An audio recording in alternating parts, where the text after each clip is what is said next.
వేదిక మీద కూర్చున్నటువంటి నాయకులు నానాజీ గారు, గుర్రాల శ్రీనివాసరావు గారు, విజయ్ కుమార్ గారు, రమేష్ బాబు గారు, వెంకట సతీష్ గారు, అంగులయ్య గారు, నరసింహమూర్తి గారు, ముఖ్యంగా పివిఎస్ చంద్రబాబు గారు చూస్తున్న వర్కులు చూశాను.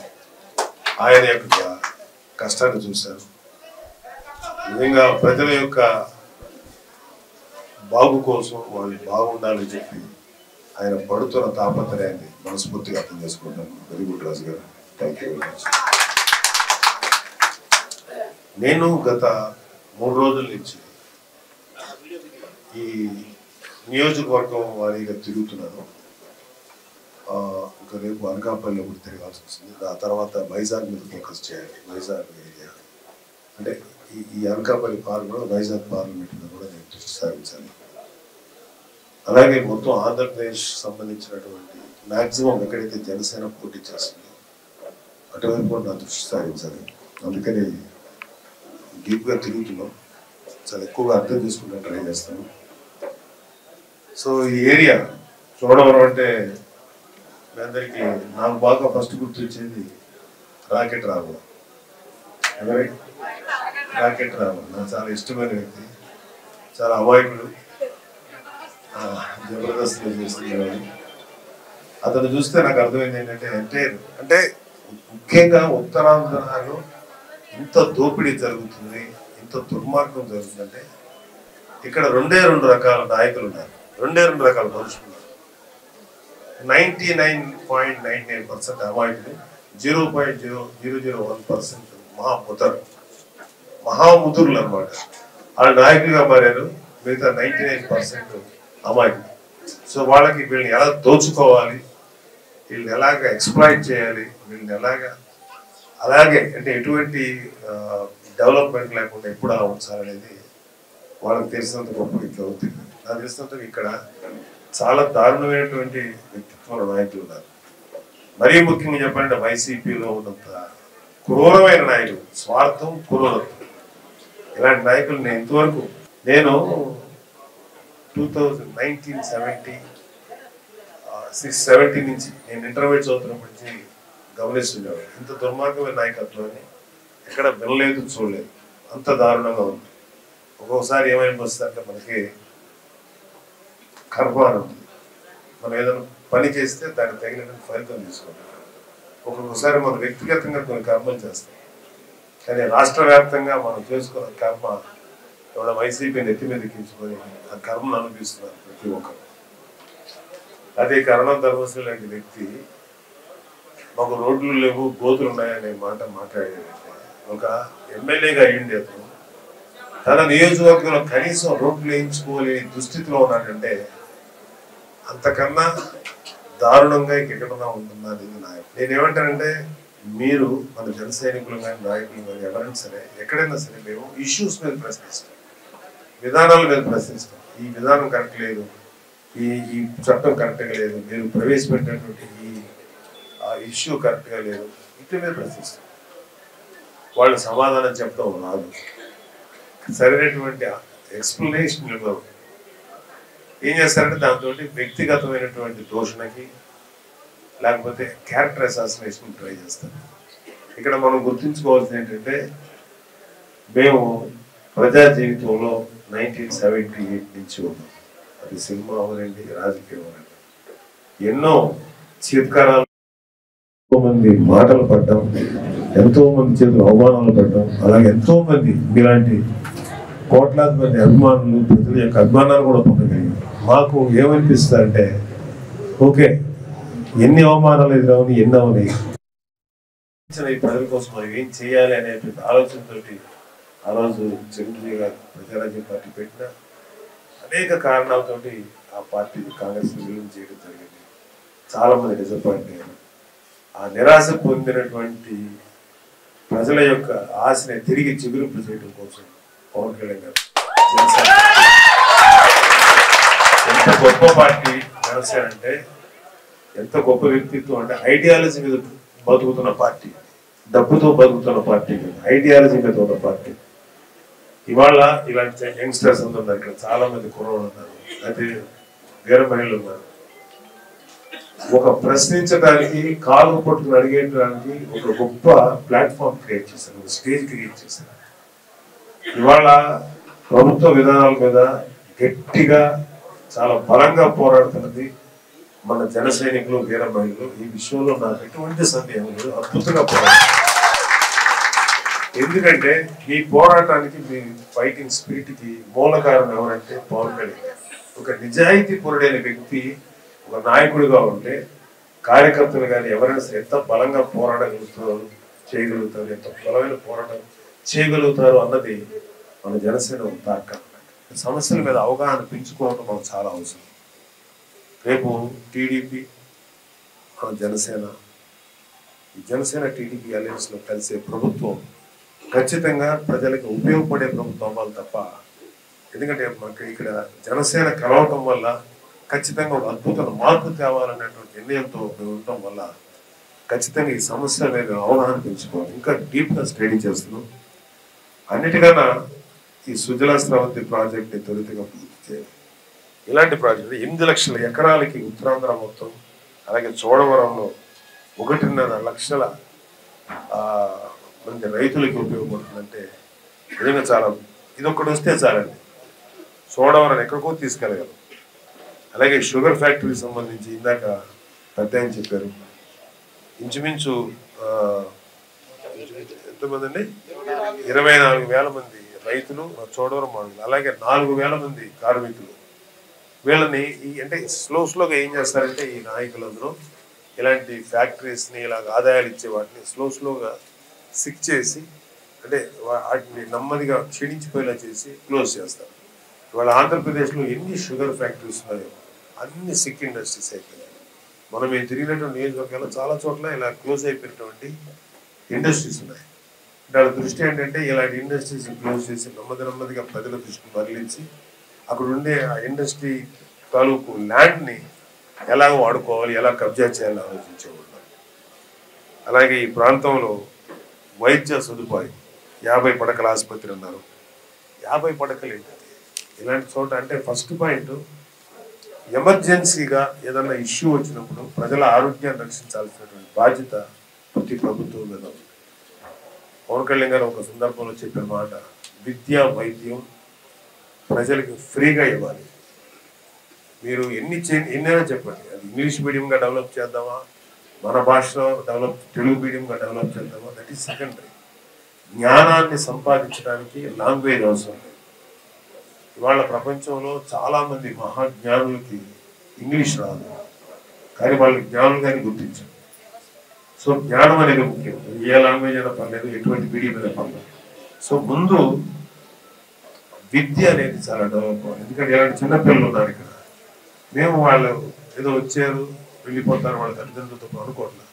వీళ్ళకి ఎలా ఉంటుంది వీళ్ళ భవిష్యత్తు, మాది 60 దాటిపోయి ఉంది, వీళ్ళ లైఫ్ ఎలా ఉంటుంది, వీళ్ళ జీవితం ఎలా ఉంటుంది, వీళ్ళు ఎలాంటి సమస్యల్ని ఫేస్ చేయాలి, వీళ్ళకి ఏమన్నా భవిష్యత్తులో మంచి జీవితం ఎలా ఉంటుంది అనే ఆలోచించినప్పుడు మాకే ఉక్కిరి బిక్కిరిగా ఉంటుంది. ఇప్పుడు కన్నా మీరు ఆలోచించి పవన్ కళ్యాణ్ లాంటి లీడర్ని, ఆయన నాయకత్వంలో వస్తున్న జనసేన పార్టీ తాలూకు అభ్యర్థులు మనం కలిసి అలయన్స్లో వెళ్తున్నటువంటి టీడీపీ వాళ్ళతో సహా ముందుకు వెళ్తున్నాం. మీకు కేవలం మీకు ఎలా సర్వీస్ చేయాలి. ఎందుకంటే ఇవాళ ఈ రోజుకి కూడా మనం కొంతమంది నాయకుల గురించి మాట్లాడుకుంటాం. ఒక దామోదరం సంజీవ్ గారు లాంటి మహానాయకుడు, ఒక ప్రకాశం పంతులు గారు, ఒక పివి నరసింహరావు గారు, కొంతమంది నాయకులు ఆడుతున్నారు గారు, ఒక ఎన్టీ రామారావు గారు, ₹10 కిలో పీలించిన వ్యక్తి, ఇలాగ ఎంతోమంది. కానీ ఎంతోమంది నాయకులు గుర్తుపెట్టుకుంటారు, కానీ ఎవరైతే నిజంగా ప్రజలకు సర్వీస్ చేస్తారో ఆ నాయకులు మాత్రం ప్రజల జ్ఞాపకాల నుంచి ఎప్పటికీ పోరు, వాళ్ళు ఎప్పుడు వాళ్ళు అలాగే ఉంటారు. సో మాకు ఎంత పేరు వస్తుందో ఏంటో సెకండరీ, అట్లీస్ట్ చనిపోయేటప్పటికి అరే ఈ ఏరియాలోనో, ఈ ప్రాంతంలోనో, ఈ రాష్ట్రంలోనో ఈ మాత్రం మార్పు తేగలిగామని తృప్తి ఉంటే చాలు. అంతకు మించి మేము ఏమీ కోరుకోవట్లేదు. ఈ రోజుకి కూడా ఆంధ్రప్రదేశ్లో ఇలాంటి ఈ ఏరియాలో తాగునీటి సౌకర్యం లేదు, డ్రైనేజీ వ్యవస్థ సరిగా లేదు, సరైన చదువు లేదు, సరైన కాలేజీ లేదు, సరైన వైద్య సదుపాయం లేదు. ఇవన్నీ కూడా కష్టపడి కాస్త దృష్టి పెట్టగలిగితే ఆ ఊరు ఎమ్మెల్యేగా కానీ లేకపోతే ఎంపీగా కానీ లేకపోతే ఆ ఊరు నుంచి రిప్రజెంట్ చేసే మినిస్టర్ కానీ ఖచ్చితంగా ఈ ప్రాబ్లం సాల్వ్ అవుతాయి. నాకు ఇప్పటికీ అర్థం కాదు, దీన్ని ఇంగ్లీష్లో పొలిటికల్ బిల్ అంటారు. అంటే రాజకీయంగా మనం ఏం చేయగలుగుతాం ప్రజలకి, మనకున్న సెక్యూరిటీ అనే ఆలోచన ఎప్పటికీ లేదు. ఒక్కొక్కసారి ఏమనిపిస్తుంది, చాలా ఫ్రస్ట్రేషన్ వస్తుంది, ఇలాంటి దుర్మార్గమైనటువంటి పరిపాలకులు మనం ఎదుర్కొనలేదు. మరి మాకైతే చాలా చాలా విసుగుంది. మీకు విసుగుందో లేదో ఒకసారి చాలా ఉంది ఖచ్చితంగా. ఎందుకంటే మాకు ఇంత దుర్మార్గమైన ప్రభుత్వం. సో ముఖ్యంగా మనకి ఇక్కడ వ్యవసాయ ఆధారితమైనటువంటి ప్రాంతాలు. పవన్ కళ్యాణ్ గారు రైతుల కోసం, ఆయన కౌలు రైతుల కోసం సూసైడ్ చేసుకోవాలి, లేకపోతే చనిపోతే వాళ్ళకి నిలబడ్డారు. అలాగే మొన్న మన జన సైనికులకి వీరమహిళకి ఇన్సూరెన్స్ చేయడానికి టైం అయిపోతే ఆయన పాకెట్ నుంచి 3.5 కోట్లు ఖర్చు పెట్టి మళ్ళీ అందరికీ ఇన్సూరెన్స్ జూన్ వరకే, జూన్ తర్వాత మళ్ళీ చేస్తాం. ఈ లోపుగా ఏమన్నా అయితే కనీసం దురదృష్టం మీద అయినా కనీసం ఆ కుటుంబానికి ఒక 5 లక్షలు దొరుకుతుంది. ఇవాళ మేము చెప్తున్నాం, నిజంగా కనుక స్టేట్ గవర్నమెంట్ తలుచుకుంటే ప్రతి వ్యక్తికి ఇంచుమించు పేదలు మధ్యతరగతి వాళ్ళ దగ్గర నుంచి ఏదైనా గాయాల పాలైనా వాళ్ళకి సపోర్ట్ చేయడానికి ప్రతి రాష్ట్ర ప్రభుత్వం దగ్గర వెసులుబాటు. ఒక పార్టీగా మనం చేయగలిగినప్పుడు, ఒక ప్రభుత్వం అధికారంలో చేతుల్లో ఉండి ఇన్ని వ్యవస్థల చేతుల్లో ఉంటే ఈ వైసీపీ ప్రభుత్వం చేతగానితనం చూస్తే చిరాకుగాను అసహ్యంగాను ఉన్నారు, ఇంత చిరాకుగా ఉంది. సో అన్నిటికన్నా మించి అన్ఎంప్లాయ్మెంట్, ఎంత నిరుద్యోగ సమస్య ఉందంటే మాకు ఈ నిరుద్యోగ సమస్యలో ఒకనొక భాగం డిఎస్సి 35,000 ఉద్యోగాలు, టీచర్స్ ఉద్యోగాలు ఉంటే ఆ ఉద్యోగాలు రానివ్వకుండా, సరిగ్గా అనౌన్స్ చేయకుండా మొన్న ఎలక్షన్ కోసం అనౌన్స్ చేశారు. వాళ్ళందరూ మా దగ్గరికి వచ్చారు.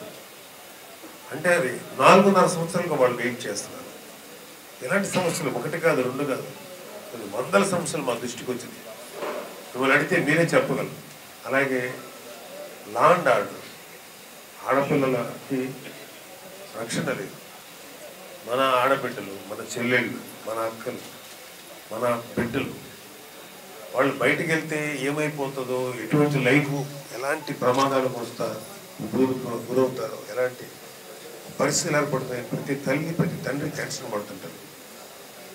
ఇంచుమించు ఒక సభలో మీకు గుర్తుందో లేదా 35,000 మంది ఆడబిడ్డలు మిస్ అయిపోతే ఒక 5,000 మంది 10,000 వెనక్కి వచ్చారు. ఇంకా ఇప్పటికీ కూడా 20,000 నుంచి 20,000 మంది ఆడపిల్లలు ఈ వైసీపీ ప్రభుత్వం వచ్చిన తర్వాత మిస్ అయిన వాళ్ళు ఇంతవరకు ట్రేస్ అవుట్ అవ్వాలి, ఎక్కడున్నారో తెలియదు, ఎవరు పట్టించుకోవట్లేదు. చాలా దారుణంగా. అంటే మాకు అదే ఇందాక మన చెల్లి రాదు అని అంటుంది, మన చెల్లు, మన తెల్లు, మన బిడ్డ ఇది అంటే మనకేంటంటే పక్కింట్లో అయితే పాపులే అనుకుంటాం. అంటే మనకే అయితే ఎలా ఉండాలనేది మనం అందరూ ఆలోచించాలి. అంటే ఆడపిల్లల రక్షణ లేకుండా పోయింది. లేదమ్మా, మీరు కాన్ఫిడెంట్గా ఉండండి అమ్మా. ఖచ్చితంగా జనసేన ప్రభుత్వం వచ్చిన తర్వాత స్ట్రిక్ట్గా లా అండ్ ఆర్డర్ని ఇంప్లిమెంట్ చేస్తారు.